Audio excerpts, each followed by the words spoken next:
ಕೆಂಪು ಬಣ್ಣ ತಿರುಗಿತು, ಆದ್ದರಿಂದ ಇದು ಪ್ರತ್ಯಾಮ್ಲ ವಸ್ತು.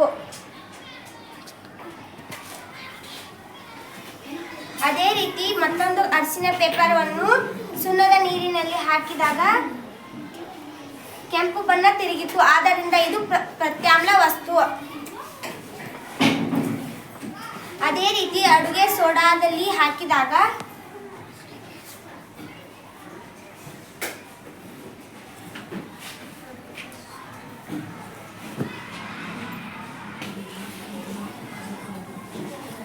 ಅರಿಶಿನ ಪೇಪರನ್ನು ಅಡುಗೆ ಸೋಡಾದಲ್ಲಿ ಹಾಕಿದಾಗ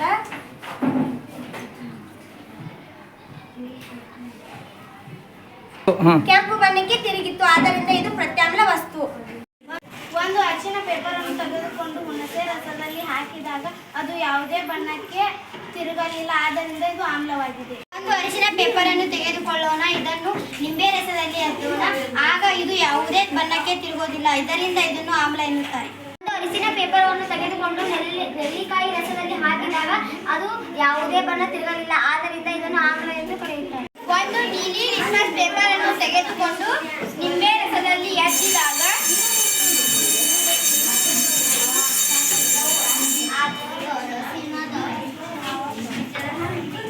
ಅದು ಕೆಂಪು ಬಣ್ಣಕ್ಕೆ ಬದಲಾವಣೆಯಾಗುತ್ತದೆ, ಆದ್ದರಿಂದ ನಿಂಬೆ ರಸವು ಆಮ್ಲವಾಗಿದೆ. ಒಂದು ಕೆಂಪು ಲಿಟ್ಮಸ್ ಪೇಪರ್ ಅನ್ನು ತೆಗೆದುಕೊಂಡು ಸಾಬೂನು ನೀರಲ್ಲಿ ಎದ್ದಿದಾಗ ಅದು ನೀಲಿ ಲಿಟ್ಮಸ್ ಪೇಪರ್ ಆಗಿ ಪರಿವರ್ತನೆಗೊಳ್ಳುತ್ತದೆ, ಆದ್ದರಿಂದ ಸಾಬೂನು ನೀರನ್ನು ಪ್ರತ್ಯಾಮ್ಲ ಎನ್ನುವುದು. ನೀಲಿ ಲಿಟ್ಮಸ್ ಪೇಪರು ಕೆಂಪು ಲಿಟ್ಮಸ್ ಪೇಪರ್ ಆಗಿ ಪರಿವರ್ತನೆಗೊಂಡರೆ ಅದು ಆಮ್ಲ. ಕೆಂಪು ಲಿಟ್ಮಸ್ ಪೇಪರು ನೀಲಿ ಲಿಟ್ಮಸ್ ಪೇಪರ್ ಆಗಿ ಪರಿವರ್ತನೆಗೊಂಡರೆ ಅದು ಪ್ರತ್ಯಾಮ್ಲ. Thank you for watching.